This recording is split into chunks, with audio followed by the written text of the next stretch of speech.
The point of this video is to just come out and be real open and honest with you guys that we have the power to cast out demons. You have to understand that truth. It's in the book of Matthew. Go read it.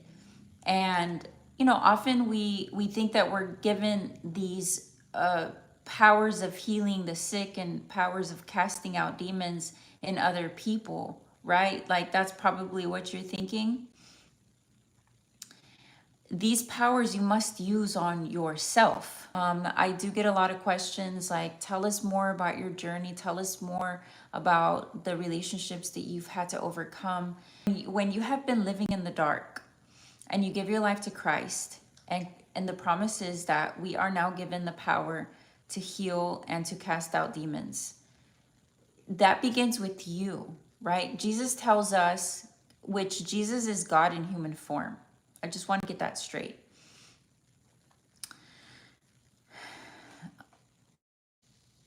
God's greatest commandment for us is that we must love one another as he loved us. And where should you begin that love? That love must begin for yourself. The same thing with casting out demons. You must begin here. Why spend all this time pointing fingers at other people and trying to heal other people and focus on other people? The work begins with us. If you want to see change, you have to change yourself. So casting out demonic strongholds in your life is absolutely necessary. I know it sounds weird. It may sound woo-woo, but here's the thing. In the past, when I was into like new age stuff and God delivered me from that, no one thought that I was weird or strange. But now that I follow Christ, now I'm weird and strange. Isn't that funny? And in the Bible, in the book of truth, it says that we are given the powers to cast out demons. So if you have been living your life in sin, if you have been doing things that you shouldn't be doing, maybe you have certain addictions, maybe you've been looking at stuff that you shouldn't have been looking at, and you are having such a hard time stopping, it's because there is a stronghold on you. The darkness is literally lurched on you. It's attached to you. We are not fighting flesh and bone. There's so much more going out that we cannot see, that we cannot perceive, but it is absolutely happening. So I did a 36-hour fast the other day because, I've come so far in my walk with Christ, and I have been set free, and I have had peace that surpasses all understanding, which I can't even explain to you what that is. Like if I can't even explain what peace that, like if I can't describe the peace that surpasses all human understanding, how could I even explain to you guys if like no human is going to understand the peace? Hi guys. Happy birthday, Sabrina.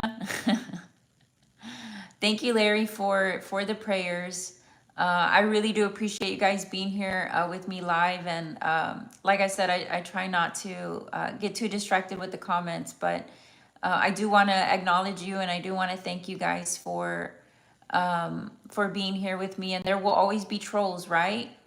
Right, guys? Like we know this, right? Like the moment you follow Christ, you're gonna get haters. You're gonna get people that mock you.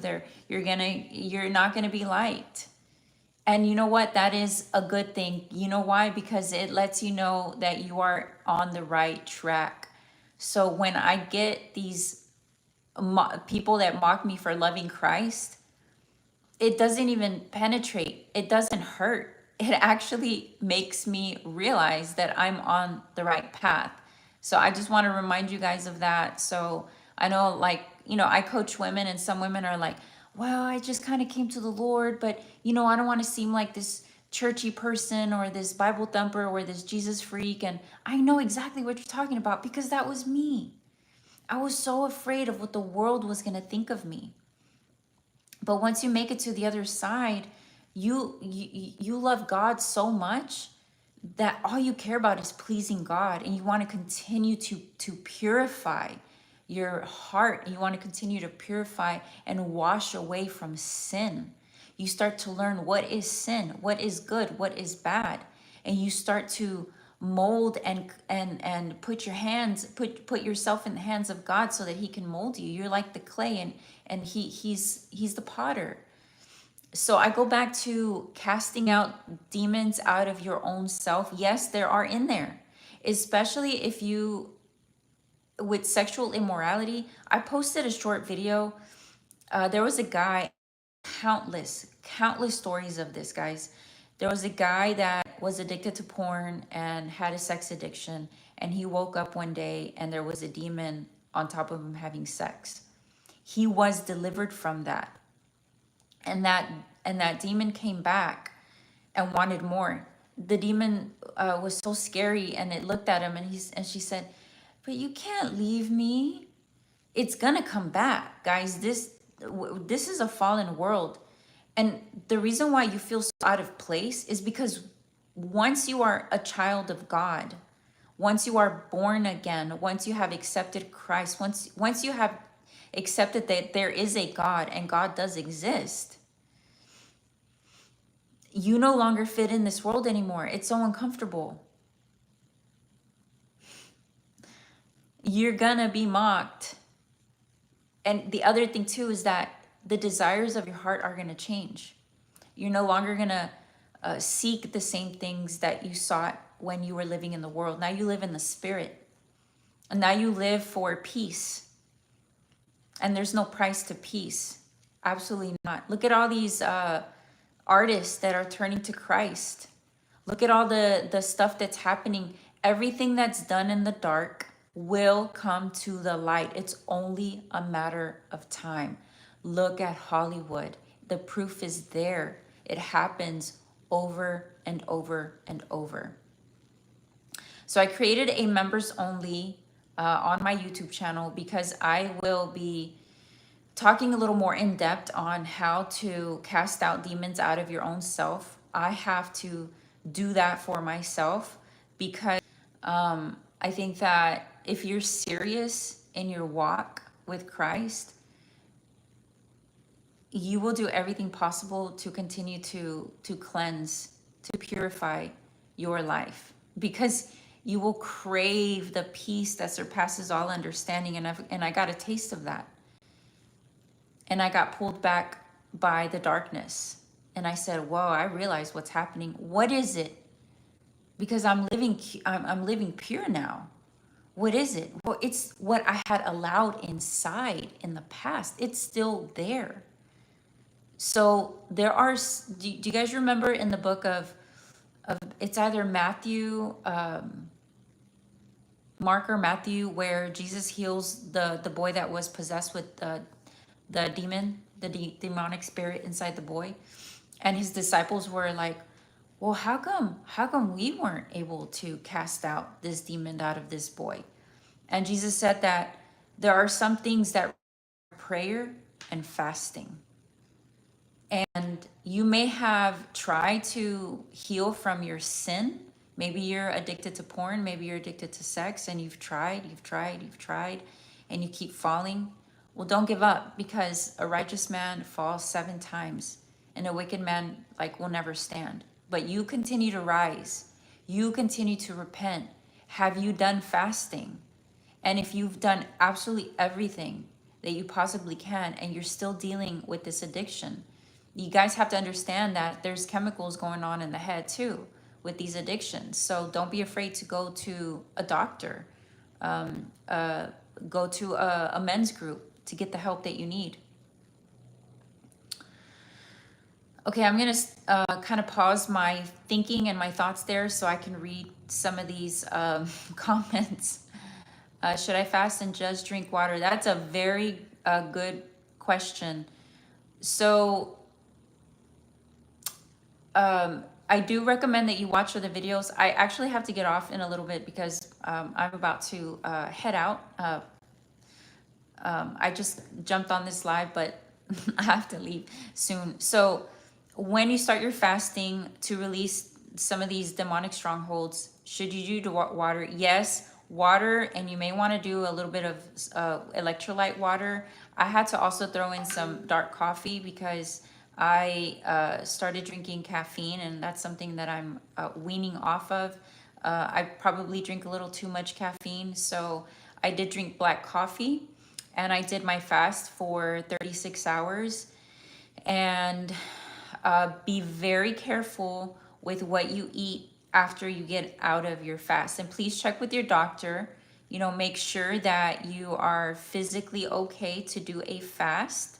The most important thing is that you are safe, that you are kept safe. And when you wean off of your fast, your first meal shouldn't be processed food or fried foods, but it should be either broth or and vegetables. I would limit the meats. Okay, so I'm going to read a little more. I hope that helped answer your question. Thank you guys for the compliments. Jesus made me this way. And someone actually said in a very derogatory way, like he was really angry. He's like, you only look like that because of Jesus. And I was like, yeah. Jesus gave me my eyes. God created me this way for him. So I get a lot of hate based on how I look. And I don't even wear that much makeup. And I get a lot of hate from men. I'm like, wow. Thank you guys. I really do appreciate y'all's prayer. I do get them, and then do know that I do pray over you guys whenever y'all send me messages, prayer requests. I absolutely pray for you guys faithfully because I know the power of prayer. And I'm about to log off here, but you guys, the last thing I want to leave you with is that you must do your own exorcisms, cast the demons out of your life, continue to purify your life. Don't conform to the ways of the world. The world will never fill. Imagine yourself, you know, you were born into this world like a machine, but there's a broken piece inside of this machine. And part of your mission in this life is that your mission is to find that broken piece so that you can function 100%. And I'm telling you what that missing piece is God. God is the only piece in your machine that is the only right fit in your machine. I hope that this is making sense. I like to speak in analogies and examples, and my purpose here is to draw people closer to the light, to help you walk on your journey with faith. You are going to be filled with a lot of doubt. I would wake up every day confused, and I would wonder if the love that I had for Christ the day before was real, or was that like a hormonal thing, or was I just like being like super emotional? Was I making this up? What was going on? The devil will come and confuse you because he wants to get you off track. But iron sharpens iron. You guys have to hang out with people that are believers, because two or more is more powerful than you by yourself. You guys have to help each other up. Jesus asks us, you must help your brother and sister. You must help them carry their cross. But be careful not to fall into the sin that they're caught up in, but help them. Okay, guys, I'm going to go ahead and log off. And I did feel that it was important for me to let you guys know that one of my members only videos does explain how I had a morning ritual, and I, casted out some demons out of me. And I don't go too much into detail about it. I do also share a little bit behind the scenes about my personal life, and like behind the scenes on what it takes for me to get ready to shoot these YouTube videos. It does take a lot of time for me to do these videos, and I do appreciate you from the bottom of my heart for those who have donated to my channel on Buy Me Coffee or even becoming members. This actually helps me continue to go forward with this. All right, guys, and thank you so much for being here.